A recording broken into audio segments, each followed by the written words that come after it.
Gracias, asambleísta ponente. Vamos a dar inicio a este segundo debate del proyecto de ley reformatoria a la Ley de Personal de las Fuerzas Armadas con la intervención del asambleísta Luis Tapia.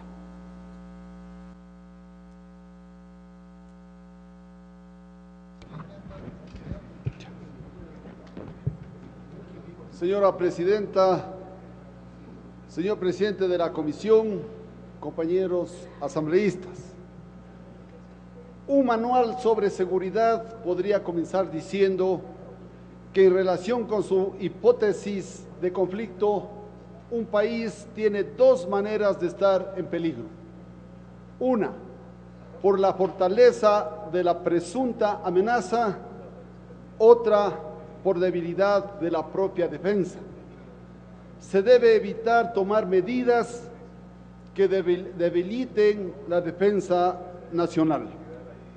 Por lo tanto, lo sensato y responsable es que se visualice a través de un desarrollo que a fuerza de ser equitativo permita una defensa equilibrada. Por lo tanto, no puede haber desarrollo equitativo ni defensa equilibrada si existen posiciones como el extremismo, ingenuamente pacifista, que subestiman el rol de las Fuerzas Armadas. En un mundo conflictivo lleno de intereses y amenazas, sería gravísimo apostar al debilitamiento de las fuerzas de seguridad. Hay que recordar que el poder militar es un recurso de negociación, que el poder militar es un recurso de gestión política y que el poder militar es un instrumento fundamental para la seguridad de los estados. Por esta vez no voy a hablar del poder militar y de la actual operatividad de las Fuerzas Armadas. Posteriormente pediré una sesión reservada como corresponde, cuando se debe hablar de los intereses vitales de la patria, tema delicado que nos incumbe a todos los ecuatorianos. Solo me permito recordarles que el 1 de marzo del 2008, fuerzas militares colombianos atacaron a una base de la narcoguerrilla de las FARC en nuestro territorio. Ahí se habló de la falta de operatividad de nuestras Fuerzas Armadas y que los radares no servían. Mi pregunta, han pasado ya 7 años de este ataque. ¿Tenemos radares? Señores, estamos peor en la total indefensión. Suficiente prueba. La cantidad de avionetas cargadas de droga que entran y salen a nuestro territorio. Y no hay día que no se capture droga por cientos de kilos y hasta por toneladas. Esto voy a dejar para otra oportunidad porque es un tema de suma gravedad. Aquí se ha discutido en primer debate el proyecto de ley reformatoria a la Ley de Personal de las Fuerzas Armadas, enviado por el señor presidente. Este proyecto dispone que se derogue el artículo 45 de la Ley de Personal de las Fuerzas Armadas, el cual se relaciona con los cargos de decanes militares de las principales autoridades del país. En dicho proyecto simplemente se establece, sin mencionarlo, que los decanes no son necesarios. Se esgrime, entre otros motivos, que de acuerdo a la Ley Orgánica de la Defensa Nacional, el representante legal de las Fuerzas Armadas es el ministro de Defensa. A esto hay que decir que parece que recién descubren que el representante legal es el ministro de Defensa. Sin duda que así es. Señores, la presencia del edecán es una representación institucional, una demostración de la subordinación de las Fuerzas Armadas al poder civil legítimamente constituido. En el mismo proyecto se pretende que el presidente deje de firmar los decretos de ascensos a los oficiales de las Fuerzas Armadas. Se esgrime que es necesario limitar el mínimo indispensable a la carga administrativa que tiene el presidente, puesto que la expedición de decretos ejecutivos, la mayoría de veces, si no la totalidad, constituyen un formalismo innecesario. En buen romance, el presidente no tiene tiempo para firmar los decretos de ascensos de los oficiales de las Fuerzas Armadas.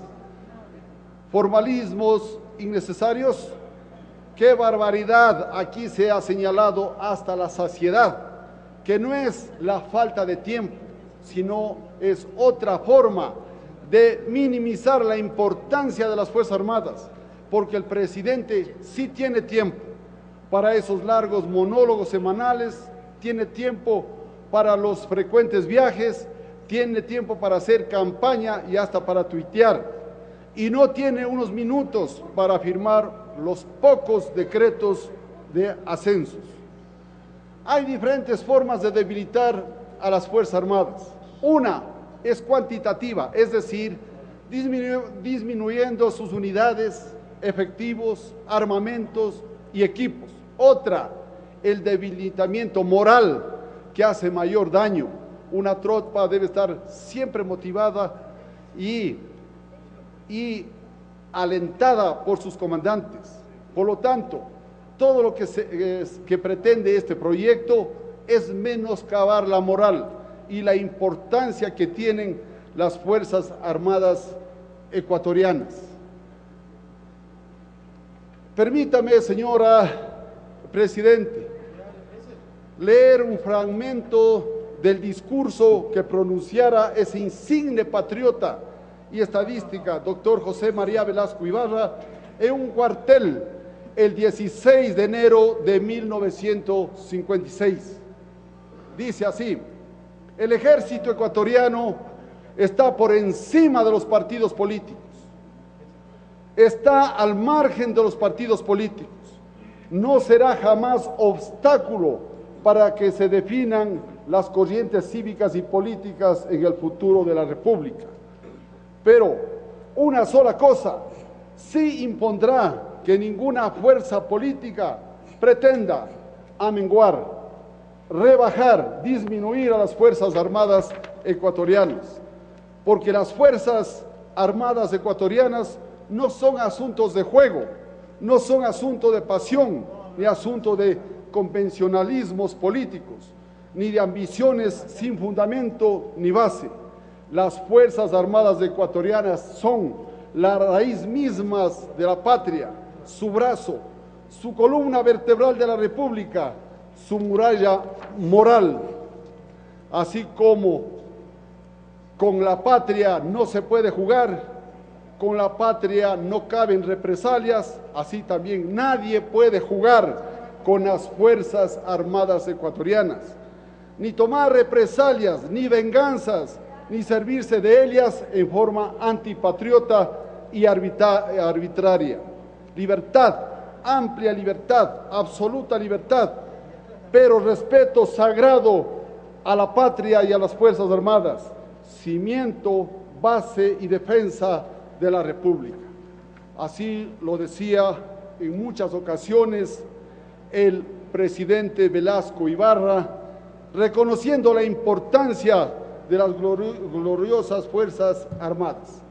Por lo señalado, señora presidenta, señor presidente de la comisión, me permito solicitar se archive el proyecto que se está debatiendo. Muchas gracias.